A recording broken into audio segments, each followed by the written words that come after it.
जय हिंद दोस्तों। Uttarakhand lower PCS के लिए आज हम मोस्ट इम्पोर्टेंट 50 क्वेश्चन यहाँ पे सॉल्व करेंगे। आपका एग्जाम कल यानी कि 11 मई को है, तो आप लोग ध्यान से इस क्लास को देखिएगा। आज की क्लास में हम एक मॉक टेस्ट लेंगे, 50 नंबर का रहेगा। इसमें हम क्या करेंगे, 20 क्वेश्चन कराएंगे आपको रीजनिंग के, बाकी के 15 क्वेश्चन हम करवाएंगे आपको जीके और जीएस के, और बाकी के जो 15 क्वेश्चन रहेंगे वो रहेंगे उत्तराखंड के। ठीक है, यानी कि 15 15 30 और 20 कितने हो गए, 50 क्वेश्चन। आज की क्लास में हम 50 क्वेश्चन करेंगे, वो भी जो अपर पीसीएस का पेपर हुआ था उसके लेवल के हमने क्वेश्चन यहाँ पर दे रखे हैं। ठीक है, यानी कि अगर अपर पीसीएस का पेपर है तो उस तरीके से हम सोच सकते हैं कि लोअर पीसीएस क्या है, तो ये ऐसा ही सेम पैटर्न रहने वाला है। ठीक है, तो स्टार्ट करते हैं आज का पहला क्वेश्चन। पहला क्वेश्चन क्या दिया आपके सामने, विक्रमशिला विश्वविद्यालय की स्थापना किसने की थी? कुमारिल भट्ट, माधवाचार्य, धर्मपाल। इसका करेक्ट आंसर होगा option number C, Dharmapal. Dharmapal ने विक्रमशिला विश्वविद्यालय की स्थापना की थी। ठीक है, तो option number C correct answer. Next question आपके सामने दिया गया है, मिलिंद पन्ह महाराज मिलिंद के प्रश्नों पर आधारित है, यह किस भाषा में लिखा गया है?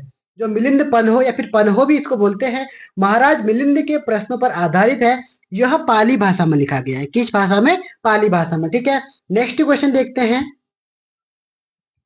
क्वेश्चन नंबर तीसरा, शाहजहां ने अपने किस पुत्र को शाह इकबाल की उपाधि से नवाजा गया? आप लोग इसको ऐसे भी याद कर सकते थे, शाहजहां सबसे अच्छा अपना मानता था अपना सबसे बड़े बेटे को, और सबसे बड़े बेटे का नाम क्या था? दारा शिकोह था, तो इसलिए दारा शिकोह को उसने शाह इकबाल की उपाधि से नवाजा था। ठीक है, तो नेक्स्ट क्वेश्चन को देखते हैं अब हम। क्वेश्चन नंबर 4, नीचे दिए गए बाबर के युद्धों को कालानुक्रम के अनुसार व्यवस्थित करें। ऑप्शन ए क्या देखा, घाघरा का युद्ध, पानीपत का प्रथम युद्ध, चंदेरी का युद्ध, खानवा का युद्ध। तो आप हम किसको पहले क्रम से लगाएंगे, पहले इनकी डेट देखते कब कब ये हुए थे करके। पानीपत का युद्ध 1526 में हुआ था, चंदेरी का युद्ध 1527 में 28 में हुआ था, खानवा का युद्ध 1527 में हुआ था, और घाघरा का युद्ध 1530 में 29 में हुआ था, सॉरी 1529 में। तो यानी कि सबसे पहले आएगा पानीपत का, फिर आएगा खानवा का, फिर पानीपत का, फिर घाघरा का, सॉरी फिर लास्ट में घाघरा का आएगा। यानी कि एक बार क्रम देख लेते हैं इनका। क्रम क्या रहने वाला है, पहले दो, दो के बाद चार, चार के बाद आएगा तीन, तीन के बाद एक, दो चार तीन एक। तो ऑप्शन किस में होगा करके इसको हम देखते हैं। ठीक है, तो ये होगा ऑप्शन दो चार तीन एक, option number B correct answer होगा। ठीक है, तो नेक्स्ट क्वेश्चन देखते हैं अब हम। क्वेश्चन नंबर 5वां दिया गया है, जियाउद्दीन बर्नी ने निम्नलिखित में से किसकी रचना की? तारीख ए मुबारक शाही, फतवा ए जहानदारी, जैन उल अखबार, या तारीख ए मोहम्मदी।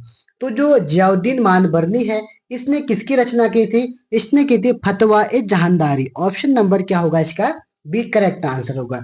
नेक्स्ट क्वेश्चन को देखते हैं। क्वेश्चन नंबर 6 आपके सामने दिया है, अकबर ने किस क्षेत्र की विजय को यादगार बनाने के लिए बुलंद दरवाजा का निर्माण किया था? ठीक है, तो अकबर ने जब अकबर गुजरात लड़ाई में गया था तो उस समय क्या हुआ था, अकबर ने बुलंद दरवाजे का निर्माण किया था। ठीक है, नेक्स्ट क्वेश्चन, क्वेश्चन नंबर 7वां देखते हैं। 1336 ईस्वी में विजयनगर साम्राज्य की स्थापना किसने की थी? क्या राम राय ने की थी, कृष्णदेव राय ने की थी, हरिहर तथा बुक्का, या अच्युत राय ने? तो इसका जो करेक्ट आंसर होगा ऑप्शन नंबर सी, हरिहर तथा बुक्का ने 1336 में विजयनगर साम्राज्य की स्थापना की थी। ठीक है, नेक्स्ट क्वेश्चन 8वां है, भारत में अंग्रेजी शिक्षा व्यवस्था का मैग्ना कार्टा किसे कहा जाता है? मैकाले का स्मरण पत्र जो 2 फरवरी 1835 को हुआ था, या शिक्षा पर वुड डिस्पैच का नियम जो 1854 में दिया गया था, या हंटर शिक्षा आयोग 1882 1883 का है, या हार्टोग समिति 1929 की है? तो इसका जो करेक्ट आंसर होगा ऑप्शन नंबर बी, शिक्षा पर वुड डिस्पैच का नियम जो होता है, इसी से क्या अंग्रेजी शिक्षा का क्या बोलते हैं, इसको मैग्ना कार्टा कहते हैं। नेक्स्ट क्वेश्चन है क्वेश्चन नंबर 9वां, अलीगढ़ आंदोलन का शुरुआती लक्ष्य क्या था? परंपरागत मुस्लिम शिक्षा पे सुधार करना ये था, लेकिन पहले नहीं था, स्टार्टिंग में इसका ये लक्ष्य नहीं था। इसने क्या था कि पश्चिमी वैज्ञानिक शिक्षा को मुस्लिमों के बीच प्रेषित ही करना। ऑप्शन नंबर सी इसका करेक्ट आंसर होगा, पश्चिमी वैज्ञानिक शिक्षा को भारत के मुस्लिमों के बीच प्रसार देना था। ठीक है, तो option number C correct answer होगा। क्वेश्चन नंबर 9वां देखते हैं, बनारस का सेंट्रल हिंदू स्कूल जो बाद में बनारस हिंदू विश्वविद्यालय के रूप में विकसित हुआ, उसकी स्थापना किसने की? बीएचयू की स्थापना की थी मदन मोहन मालवीय ने। ठीक है, लेकिन बाद में जब इसकी स्थापना की एनी बेसेंट ने। ऑप्शन नंबर सी इसका करेक्ट आंसर होगा। ठीक है, नेक्स्ट क्वेश्चन देखते हैं। क्वेश्चन नंबर 10वां, राजा राम मोहन राय के विचारों को प्रचारित करने के लिए 1839 में तत्व बोधिनी सभा की स्थापना किसने की थी? ये की थी देवेंद्र नाथ ठाकुर या फिर Devendra Nath Tagore. Option number C इसका करेक्ट आंसर होगा। ठीक है, नेक्स्ट क्वेश्चन देखते हैं।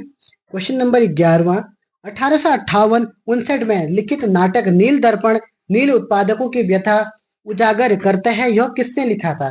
तो ये लिखा था दीन बंधु मित्र ने। ऑप्शन नंबर 20 का करेक्ट आंसर होगा, दीन बंधु मित्र ने लिखा था। ठीक है, नेक्स्ट क्वेश्चन देखते हैं। क्वेश्चन नंबर 12वां, बंगाल का विभाजन 1905 में लॉर्ड कर्जन द्वारा किया गया, किस वर्ष यह विभाजन रद्द किया गया? तो यह विभाजन 1911 में रद्द किया गया। ऑप्शन नंबर डी का करेक्ट आंसर होगा। ठीक है, तो नेक्स्ट क्वेश्चन देखते हैं। क्वेश्चन नंबर 13वां, किसने कहा था कि ब्राह्मण और श्रमण दार्शनिक के दो प्रकार थे? इसका करेक्ट आंसर तो नहीं मिलता, लेकिन हाँ कहीं कहीं पर दिखा गया है कि जो मेगास्थनीज है, मेगास्थनीज का करेक्ट आंसर होगा। ठीक है, तो ऑप्शन नंबर 20 का करेक्ट आंसर होना चाहिए। नेक्स्ट क्वेश्चन, क्वेश्चन नंबर 14वां, सुदर्शन झील का निर्माण किसने कराया था? आपको कभी कभी इसमें ऑप्शन में रुद्र दामन भी देख सकता है। ठीक है, लेकिन जो उसने क्या किया था, इसका पुनर्निर्माण कराया था। और निर्माण किसने कराया था? चंद्रगुप्त मौर्य ने। ऑप्शन नंबर ए इसका करेक्ट आंसर। अगर पुनर्निर्माण की बात करेगा तो वो रुद्रदामन होता है। ठीक है, तो next question, question number 15, GK का हमारा लास्ट क्वेश्चन रहेगा। ठीक है, आजीवक संप्रदाय की स्थापना किसने की थी? ये की थी मक्खली घोषाल या फिर इसको मोगली पुत्तिश घोषाल भी हम कहते हैं। ऑप्शन नंबर ए इसका करेक्ट आंसर होगा। ठीक है, अब बाकी के जो 15 से 30 क्वेश्चन होंगे वो रहेंगे उत्तराखंड के। तो उत्तराखंड के क्वेश्चनों को देखते हैं। निम्नलिखित में से किसको परंपरागत रूप से उत्तराखंड में किसानों का सर्वोत्तम मित्र कहा जाता है? तो क्या साल को, टून, भीम, ओक या बाज को? अब सब लोग ने देखा होगा बाज बहुत हमारे काम आ जाती है, लकड़ी जलाने के काम भी आ जाती है, घास के काम भी आ जाती है। इससे जंगलों में पानी की सुविधा भी अच्छी रहती है। तो इसलिए ऑप्शन नंबर डी इसका करेक्ट आंसर होगा। ठीक है, नेक्स्ट क्वेश्चन, क्वेश्चन नंबर 17 आपके सामने है। गढ़वाल हिमालय में अधिक ऊंचाई वाले चारगाहों में अस्थायी आवासों को किस नाम से जाना जाता है? तो इसको बोलते हैं खर्क। ऑप्शन नंबर 20 का करेक्ट आंसर होगा। ठीक है, क्या बोलते हैं इसको? खर्क बोला जाता है। ठीक है, तो नेक्स्ट क्वेश्चन देखते हैं। क्वेश्चन नंबर 18वां को देखेंगे। भारत की जनगणना 2011 के अनुसार निम्नलिखित में से कौन सा कथन सत्य है? तो स्टार्ट करते हैं। पहला क्या है? उत्तराखंड के उत्तरकाशी जिले में जनसंख्या घनत्व सबसे न्यूनतम है। ये कथन बिल्कुल सही है। उत्तरकाशी का जो जनसंख्या घनत्व है वो कितना है? 41 है। ठीक है, दूसरा क्या कह रहा है? उत्तराखंड में रुद्रप्रयाग जिले का लिंगानुपात सर्वाधिक है। ये बिल्कुल कथन गलत है, अल्मोड़ा का सर्वाधिक है। ठीक है, उसके बाद फिर क्वेश्चन क्या कह रहा है? नेक्स्ट क्वेश्चन, उधम सिंह नगर में मुस्लिम आबादी का प्रतिशत सर्वाधिक है। ये भी गलत है, उधम सिंह नगर में नहीं है बल्कि कहाँ है? हरिद्वार में है। ठीक है, तो तीसरा वाला कथन भी क्या हो गया? गलत हो गया। तो इसमें केवल कथन एक सही है। तो कथन कौन सा है? वो ऑप्शन नंबर डी इसका करेक्ट आंसर, कथन एक सही है। ठीक है, नेक्स्ट क्वेश्चन देखते हैं। क्वेश्चन नंबर 19वां आपको सामने है। उत्तराखंड के किस राष्ट्रीय पार्क को 2015 में प्रोजेक्ट टाइगर स्कीम में सम्मिलित किया गया है? जिम कॉर्बेट राष्ट्रीय पार्क है, गोविंद राष्ट्रीय पार्क है, राजाजी राष्ट्रीय पार्क है या गंगोत्री राष्ट्रीय पार्क है? तो इसका करेक्ट आंसर होगा राजाजी राष्ट्रीय पार्क है। ठीक है, ये ऑप्शन नंबर बी लिखा गया है इसमें, तो यही आपका करेक्ट आंसर होगा। ठीक है, सबसे पहला जिम कॉर्बेट था, दूसरे नंबर का राजाजी पार्क है। ठीक है, यानी कि उत्तराखंड में केवल 2 ही प्रोजेक्ट टाइगर है। ठीक है, नेक्स्ट क्वेश्चन देखते हैं। क्वेश्चन नंबर 20वां, कुल जनसंख्या में अनुसूचित जनजाति की जनसंख्या के प्रतिशत भारत की जनगणना 2011 के अनुसार जिलों की अवरोही क्रम में सुव्यवस्थित किया गया है। सही विकल्प का चयन करें। उधम सिंह नगर, देहरादून, पिथौरागढ़, चमोली। देहरादून, उधम सिंह नगर, पिथौरागढ़, चमोली, उधम सिंह नगर, देहरादून, चमोली, पिथौरागढ़ या फिर देहरादून, चमोली, पिथौरागढ़, उधम सिंह नगर। ठीक है, जो इसका करेक्ट आंसर होगा ऑप्शन नंबर ए, यानी कि पहले में आएगा उधम सिंह नगर, फिर आएगा देहरादून, फिर आएगा पिथौरागढ़, फिर आएगा चमोली। आप देख भी सकते हैं उधम सिंह नगर में बहुत थारू जनजाति सबसे ज्यादा रहती है। फिर देहरादून में जौनसारी रहती है, पिथौरागढ़ में भोटिया राजी रहती है और थोड़ा बहुत चमोली में भी जाड़ भोटिया रहते हैं। ठीक है, तो correct answer option number A इसका होगा। ठीक है, नेक्स्ट क्वेश्चन, क्वेश्चन नंबर 21, दुर्बीताल निम्नलिखित में से किस जनपद में है? तो बहुत से लोग इसमें रुद्रप्रयाग करते हैं, ये गलत है। दुर्बीताल कहाँ पड़ता है? चमोली में पड़ता है। ऑप्शन नंबर 20 का करेक्ट आंसर होगा।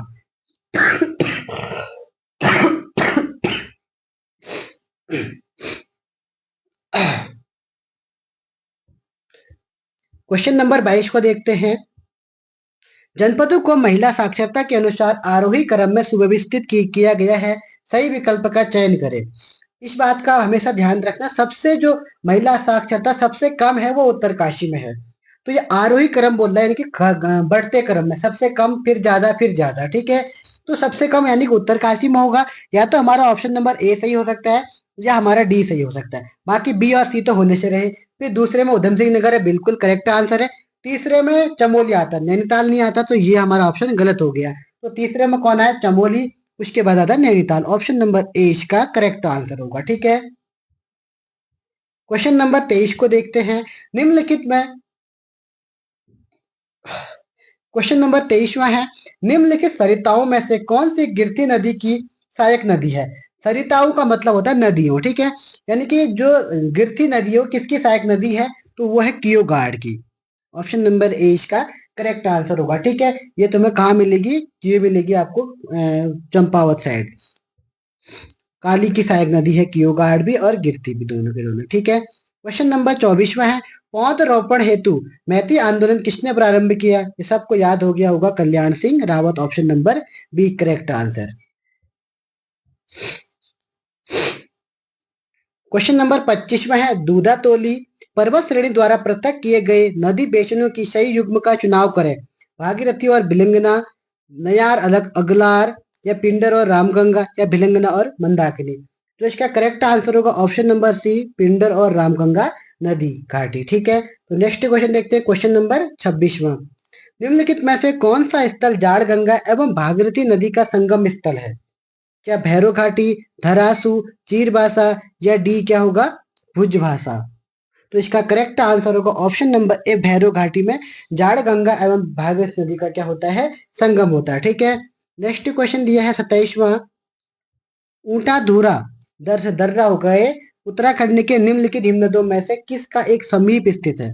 तो जो ऊंटा धूरा वो होता है हिमनद, ये पिथौरागढ़ में पड़ता है। जो पिंडारी ग्लेशियर बागेश्वर में पड़ता है, कफनी भी बागेश्वर, और सुंदर ढूंगा भी, ये भी बागेश्वर में पड़ता है। और मिलम ग्लेशियर कहाँ पड़ता है? ये पड़ता है पिथौरागढ़ में, यानी कि इसका करेक्ट आंसर होगा ऑप्शन नंबर बी, मिलम हिमनद। नेक्स्ट क्वेश्चन देखते हैं, क्वेश्चन नंबर 28वां। नदियों एवं उन पर बनी हुई जल विद्युत परियोजनाओं को सम्मिलित कीजिए। कोटेश्वर बांध, कोटेश्वर आप सबको पता होना चाहिए कहाँ है, ये है भागीरथी पर, ठीक है। कुल्हाल आसन नदी पर है। तपोवन विष्णुगाड़ अलकनंदा पर है। और विष्णुप्रयाग धौली, ये विष्णुप्रयाग धौली गंगा पर है, ठीक है। तो यानी कि जो इसका करेक्ट आंसर होना चाहिए, एक का होना चाहिए 3, बी का होना चाहिए 1, सी का होना चाहिए 2, और डी का होना चाहिए 4, यानी कि 3 1 2 4 किस ऑप्शन में है देखते हैं। 3 1 2 4 ऑप्शन नंबर 20 का करेक्ट आंसर होगा, ठीक है। तो नेक्स्ट क्वेश्चन देखते हैं, क्वेश्चन नंबर 29। उत्तराखंड राज्य में निम्नलिखित में से कौन सी लोकसभा सीट अनुसूचित जाति के लिए आरक्षित है? नैनीताल, हरिद्वार, अल्मोड़ा, या फिर पौड़ी गढ़वाल। ये सबको याद होना चाहिए। अल्मोड़ा सीट क्या है? अनुसूचित जाति के लिए आरक्षित सीट है, ठीक है। तो क्वेश्चन नंबर 29 का सी आंसर हो गया। क्वेश्चन नंबर 30 है और आज का अंतिम क्वेश्चन है ये उत्तराखंड का। इसके बाद हम रीजनिंग में प्रवेश करेंगे। निम्न में से किन दो राज्यों के मध्य तामाढौंद का युद्ध लड़ा गया था? तो ये उत्तराखंड में दो ही लोग रहते हैं, कुमाऊं और गढ़वाल। तो यानी कि आंसर भी क्या होगा? कुमाऊं और गढ़वाल के बीच युद्ध लड़ा गया था। ऑप्शन नंबर बी इसका करेक्ट आंसर होगा, ठीक है। तो अब हम शुरू करते हैं रीजनिंग। क्वेश्चन नंबर 31वां है, निम्नलिखित में से कौन सा युग्म 36 216 से किसी नियमानुसार सम्मिलित रखता है? तो ये किससे होता है? ऑप्शन नंबर डी इसका करेक्ट आंसर होगा। कैसे होगा? 36 6 का स्क्वायर होता है 36, और 6 का क्यूब होता है 216। वैसे ही 3 का स्क्वायर होता है 9, और 3 का क्यूब होता है 27। तो इस करेक्ट आंसर क्या होना चाहिए? ऑप्शन नंबर डी होना चाहिए, ठीक है। क्वेश्चन नंबर 32 है, ये क्या कह रहा है? ARISTOTLE के प्रत्येक अक्षर को अंग्रेजी वर्णमाला के अनुसार व्यवस्थित किया गया है। कितने अक्षर अपनी स्थिति नहीं बदलेंगे? अगर हम अंग्रेजी वर्णमाला के हिसाब से इसमें वो करेंगे, क्रम में लगाएंगे, तो सबसे पहले ए आएगा। ए के बाद फिर क्या आएगा? ए के बाद आएगा ई। ई के बाद फिर आने वाला है आई। आई के बाद आएगा एल। एल के बाद आएगा ओ। ओ के बाद एस, एस के बाद फिर दो टी और टी, और लास्ट में आएगा, तो यहाँ पर पहले बीच में आर भी आ जाएगा, आर है एक, ठीक है, ये यही रहेंगे, ठीक है, यानी कि 1 2 3 4 5 6 7 8 9, 1 2 3 4 5 6 7 8 9, ठीक है। अब देखते हैं कि किसका क्रम बिल्कुल चेंज नहीं हुआ, ठीक है। यहाँ पर आई तीसरे नंबर पर है, यहाँ पर भी आई तीसरे नंबर पर है, एक तो नहीं हुआ चेंज। एल, उसके बाद फिर क्या है, ओ, फिर आर चेंज हो गया, एस भी चेंज हो गया है। ओ को देखते हैं, ओ 1 2 3 4 5 6, वो 6 नंबर पे है, यहाँ पर 1 2 3 4 5, ये भी नहीं हो सकता है। उसके बाद फिर देखते हैं हम, और कोई मैच नहीं हो रहा, यानी कि केवल एक ही होगा, तो ऑप्शन नंबर 20 का करेक्ट आंसर होगा। केवल एक ही है जो अपने स्थान चेंज नहीं कर रहा, बाकी सब चेंज हो जा रहे हैं, ठीक है। तो नेक्स्ट क्वेश्चन, क्वेश्चन नंबर 33 देखते हैं। एक घड़ी का दर्पण में देखने पर 8:45 कार का समय दिखाई दे रहा है, यानी कि 8:45 का समय दिखाई दे रहा है, तो सही समय क्या होगा? 8:45 कितना होता है? 8:45 को क्या बोलते हैं? 8:45 बोलते हैं, ठीक है। तो अब हम क्या करेंगे, 11:60 में से 8:45 को क्या कर देंगे? माइनस कर देंगे, तो कितना आएगा? 15 इधर बचेगा, और 11 में से 8 गया 3, तो 3 15 ऑप्शन नंबर ए इसका करेक्ट आंसर होगा, ठीक है। उसके बाद नेक्स्ट क्वेश्चन, क्वेश्चन नंबर 34वां है। यदि किसी वर्ष में 25 अगस्त को गुरुवार है, तो उस माह में मंगलवार एवं शनिवारों की संख्या का योग होगा। तो एक महीने में अधिकतम 5 हो सकती है और मिनिमम 4 हो सकते हैं, इससे कम तो होने से रहे। 5 और 4 होता है वैसे नॉर्मल 9। अब ये क्वेश्चन इसमें दिया है 25 अगस्त को गुरुवार है। अगर 25 को गुरुवार है, तो इससे पहले कब रहा होगा गुरुवार? पहले हम मंगल निकालते हैं। तो 25 को गुरुवार है, तो 26, 27, 28 और 29। देखो 25 को गुरुवार है, 26 को क्या होगा? गुरुवार के बाद होता है फ्राइडे, यानी कि शुक्रवार, शुक्रवार के बाद 27 को होगा सैटरडे, ठीक है। 27 को सैटरडे पड़ रहा है, एक सैटरडे 27 को पड़ रहा है, तो इससे पहले कब पड़ेगा? 20 को, 2 हो जाएंगे। 20 से पहले कब पड़ेगा? 13 को, 3। 13 से पहले कब पड़ेगा? 6 को, यानी कि 4 तो पड़ेंगे इसमें, क्या? 4 पड़ेंगे इसमें सैटरडे। और उसके बाद 28 को क्या हो रहा है? 4 होंगे सैटरडे। अब निकालने हैं हमें मंगलवार, ठीक है। अब मंगलवार के लिए क्या करेंगे? 28 को पड़ेगा फिर संडे, 29 को पड़ेगा सोमवार, और 30 को पड़ेगा मंगलवार। 30 को मंगलवार पड़ रहा है, तो 30 से पहले कब पड़ेगा मंगलवार? तो यानी कि पहला जो मंगलवार पड़ेगा वो पड़ेगा कब? वो पड़ेगा 30 को। 30 से पहले पड़ेगा 23 2, 23 से पहले 16, 16 से पहले 11, 11 से पहले 5 या 6 को पड़ेगा, 7 4 को पड़ेगा, सॉरी 11, ये पड़े 16 में से 9, 9 9 को पड़ेगा। 9 के पहले क्या पड़ेगा? 9 से पहले पड़ेगा 2 को, यानी कि 1 2 3 4 5। 5 क्या पढ़ रहे हैं? 5 मंगलवार और 4 शनिवार, दोनों को जोड़ेंगे तो 9, ऑप्शन नंबर सी इसका करेक्ट आंसर होगा, ठीक है। नेक्स्ट क्वेश्चन, क्वेश्चन नंबर 35वां देखते हैं। निम्नलिखित अव्यवस्थित अक्षरों को व्यवस्थित करके किसी शहर का नाम बनाया जाता है, तो शहर के नाम के मध्य कौन सा अक्षर आएगा? इस शब्द को ध्यान से आप देखिए, तो इस शब्द से बनेगा देहरादून, DEHRA, देहरा, DUOON, दून। तो बीच में देखते हैं, 4 इस तरफ आएंगे, 4 इस तरफ, तो बीच में क्या आ रहा है? ए, ऑप्शन नंबर ए इसका करेक्ट आंसर होगा, ठीक है। नेक्स्ट क्वेश्चन, क्वेश्चन नंबर 36वां है। किसी कूट भाषा में मीट को RU लिखा जाता है, उस कूट भाषा में टीम को YN लिखा जाता है, तो बुक को क्या लिखेंगे? ये आपके सामने क्वेश्चन है। तो मीट को क्या होता है? देखो मीट को ये होता है, एम को बोलते हैं 13। एम क्या होता है? 13, ठीक है। एम होता है 13, प्लस ई होता है 5, प्लस A1 होता है, और टी होता है 20। सबको जोड़ेंगे तो 39 आता है, ठीक है। ऐसे ही हम RU को जोड़ेंगे, R18, U21, 18 और 21 को जोड़ेंगे तब भी 39 आएगा। टीम को जोड़ के 39 आ रहा है, और YN को जोड़ के 39 आ रहा है, ठीक है। अब बुक को जोड़ के अगर इक्वल करेंगे तो हमारा आंसर आ जाएगा। जो बी होता है 2, 2, और ओ होता है 15, प्लस 15 प्लस 11, के होता है 11। तो 15 15 30, 30 और 10 40 है, 41 तो 43। अब इनमें से जिसको भी हम जोड़ेंगे उसका आंसर कितना आना चाहिए? 43 आना चाहिए, ठीक है। तो क्यू होता है, क्यू 17 होता है, जेड होता है 26, और 17 और 26 को जोड़ेंगे तो आएगा 43, ऑप्शन नंबर सी इसका करेक्ट आंसर होगा। क्वेश्चन नंबर 37वां देखते हैं। यदि बस कार से संबंधित है तो इस प्रकार नदी संबंधित होगी। बस कार से संबंधित है तो नदी किससे होगी? धारा से। यानी कि जो बस बहुत बड़ी होती है, बस का छोटा रूप कार है, वैसे ही नदी का तालाब तो हो नहीं सकता है, झील हो नहीं सकता है, तरण ताल हो नहीं सकता, तो बचा क्या? धारा। तो ऑप्शन नंबर डी इसका करेक्ट आंसर होगा। ठीक है। क्वेश्चन नंबर 138 है, एक्स वाई की बहन है, एक्स वाई की बहन है, वाई जेड का भाई है। ठीक है। वाई जेड का भाई है, जेड पी का पति है, जेड है वो पी का पति है, ये दोनों आपस में पति पत्नी है। और ओ वाई का पिता है, ओ जो है वाई का पिता है, ओ जो है वाई का पिता है। पी ओ के से किस संबंध प्रकार संबंधित है? पी और ओ के बीच हमें संबंध बताना है। ठीक है।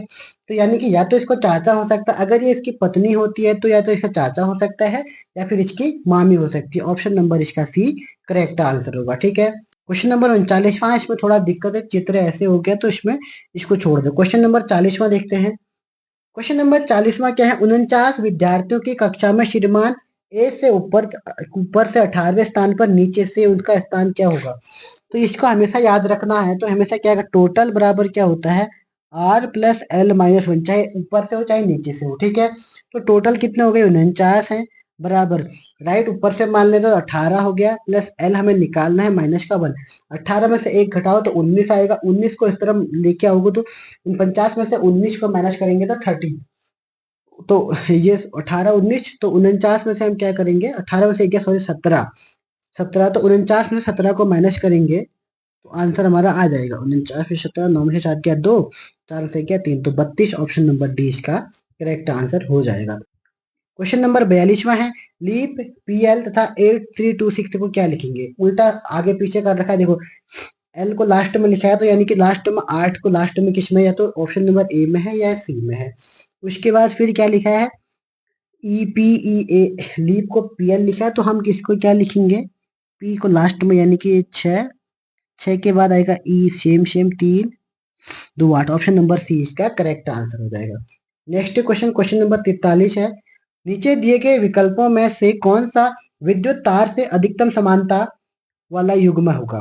विद्युत तार से, विद्युत को तार से संबंधित है, उसी तरीके से पानी होगा पाइप से संबंधित, option number D correct answer होगा। ठीक है। क्वेश्चन नंबर 44वां है, यदि ए तथा बी फुटबॉल व हॉकी खेलते हैं तो सी तथा डी बैडमिंटन व क्रिकेट खेलते हैं, बी तथा सी क्रिकेट व फुटबॉल खेलते हैं, ए तथा डी हॉकी व बैडमिंटन खेलते हैं, तब कौन बैडमिंटन तथा हॉकी तथा फुटबॉल खेलता है? ठीक है। एक बार ध्यान से इसको बनाइए, 1 2 3 और एक 4 बना लेंगे। ठीक है।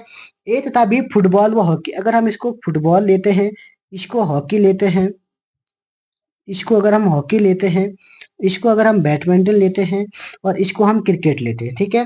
तो ए तथा बी बोल रहा है कि वो क्रिकेट फुटबॉल और हॉकी खेलते हैं, तो यानी कि ए और बी यहाँ पर आएगा, ए और बी। ठीक है।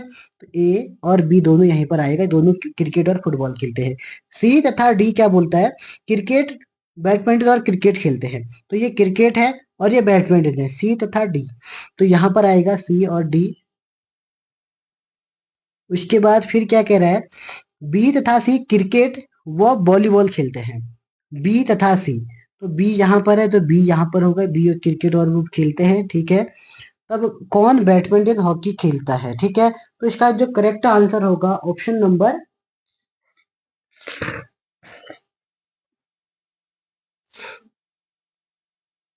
तब यहाँ पर तो ए जो ऐसा है वो सभी चीज खेल रहा है, बैडमिंटन फुटबॉल तथा हॉकी सभी सब खेल रहे हैं, तो ऑप्शन नंबर ए इसका करेक्ट आंसर होगा। ठीक है। ऐसे में समझाने में थोड़ा दिक्कत होती है तो इसलिए आप लोग चिंता मत करिए। ठीक है। उसके बाद क्वेश्चन नंबर 45वां है, क्वेश्चन नंबर 45वां, लता सीना से 1 वर्ष बड़ी है, यहाँ पे बना लो लता, सुनीता, बिंदु और राजन, चारों को बना ले। ठीक है। लता सुनीता से 1 वर्ष से बड़ी है, लता सुनीता से 1 वर्ष से बड़ी है। ठीक है। तो यानी कि ये तो छोटा बना, इसको थोड़ा बड़ा बना दे। सुनीता बिंदु से 2 वर्ष से बड़ी है, सुनीता बिंदु से 2 वर्ष से बड़ी है, यानी कि बिंदु थोड़ा सा छोटी सी होगी। फिर उसके बाद राजन बिंदु से 1 वर्ष से बड़ा है, तो इससे थोड़ा बड़ा होगा। तो क्या पूछ रहा है? सबसे छोटा कौन है? बिंदु, ऑप्शन नंबर सी इसका करेक्ट आंसर होगा। ठीक है। नेक्स्ट क्वेश्चन, क्वेश्चन नंबर 46वां देखते हैं।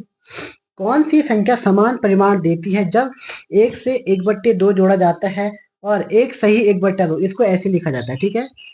1 सही 1/2 जोड़ा जाता है और 1 सही 1/2 से गुणा किया जाता है। तो ये नंबर कौन सा होता है, इसको आप एक बार आराम से इसको देख लेना। ऑप्शन नंबर 20 का करेक्ट आंसर होता है, ठीक है। ऑप्शन नंबर बी यानी कि 3 उसका आंसर होगा। 3 से अगर आप गुणा करोगे तो भी वही फर्क पड़ेगा, और आप जोड़ोगे तो भी वही फर्क पड़ेगा, ठीक है। तो क्वेश्चन नंबर 47 देखते हैं। क्वेश्चन नंबर 47 क्या दिया गया है, यदि पिंक को RGPI से कोड में लिखा जाता है तो ब्लू को क्या लिखा जाएगा, ठीक है। PQR एक छोड़ के GI, इसको एक कम कर रखा है, एक जोड़ रखा है, फिर उसके बाद NMNOPA एक छोड़ के, फिर वैसे ही हमें इसको लिखना है। बी को क्या लिखेंगे, बी को एक छोड़ के यानी कि डी आएगा पहले में, उसके बाद एल एक पहले यानी कि के आएगा, डी के, सॉरी एक नहीं दो कम आएंगे, ठीक है। GH एक कैप गए तो जे होगा, जे के नहीं जे। तो ऑप्शन नंबर सी इसका करेक्ट आंसर होना चाहिए, ठीक है। तो 47 हो गया। अब 48वां देखते हैं।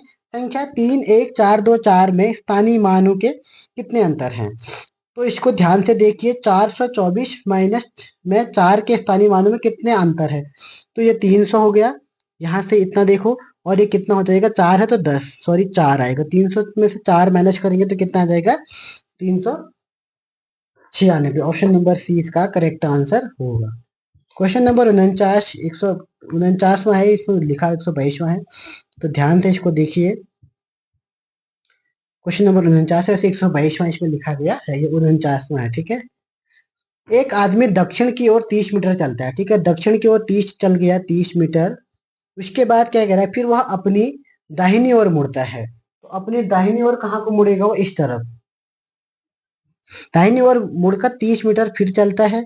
फिर वह अपनी बाईं ओर मुड़कर, फिर वह अपनी बाईं ओर मुड़कर, बाईं ओर यानी कि नीचे का थोड़ा चित्र यहाँ पे थोड़ा ऐसे बनाना पड़ेगा।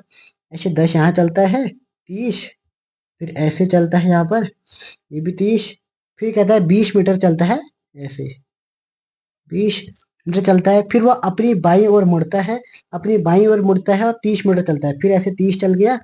अब पूछ रहा है वो अपनी प्रारंभिक स्थिति से कितना दूरी है। तो पहले यहाँ पर था 30, इतना हो गया 20 ये, यानी कि 30 और 20 50 मीटर। ऑप्शन नंबर ए इसका करेक्ट आंसर होगा, ठीक है। तो आज का अंतिम क्वेश्चन, तो इतने ही क्वेश्चन नंबर, ये लास्ट ही था, क्वेश्चन नंबर पूरे कंप्लीट हो चुके हैं, ठीक है। लास्ट क्वेश्चन भी था लेकिन वो क्या होगा, शायद डिलीट हो चुका है, तो कोई दिक्कत नहीं है। आज हमने 49 क्वेश्चन को सॉल्व भी किया है, तो आप लोग ध्यान से इस क्वेश्चन को सॉल्व कीजिए, ठीक है। कल आपका एग्जाम, आप सभी को ऑल द बेस्ट, अच्छे से अपना एग्जाम देना। तुरंत आके ज्यादा घबराने की जरूरत नहीं है, आराम आराम से पेपर को सॉल्व करना है। 150 क्वेश्चन आएंगे, पहले जीके जीएस को पहले सॉल्व कर लेना, और उसके बाद फिर जो 50 नंबर की जीके, जो 50 नंबर की रीजनिंग होगी उसको बाद में सॉल्व करना, ठीक है। तो आज के लिए हम इतना ही देखते हैं, फिर मिलेंगे नेक्स्ट क्लास में, तब तक के लिए जय हिंद, जय उत्तराखंड।